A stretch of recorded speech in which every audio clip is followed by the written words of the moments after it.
অনলাইনে যারা গুজব লিক আছো, গুজব লিকের সম্বন্ধে আমার এই কথাগুলো হয়তো অনেকে কইবা ভাই গুজব লিক কিরে কইলেন।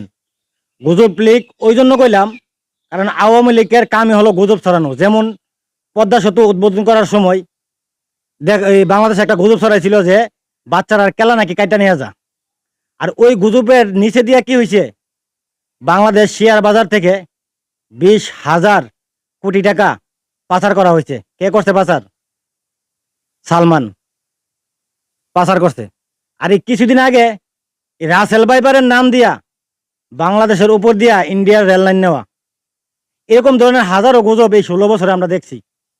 ওই জন্য তোমাদেরকে বলি, শোনো, তোমরা যে বলতেছ তোমাদের নেত্রী চট করে আয়া পট করে বয়ে যাব, তোমাদেরকে বলি শোনো, বাংলাদেশের দুইটা দল বড়, বিএনপি আর আওয়ামী লীগ। আর এই আওয়ামী লীগ 15 বছর ধরে ক্ষমতায় ছিল।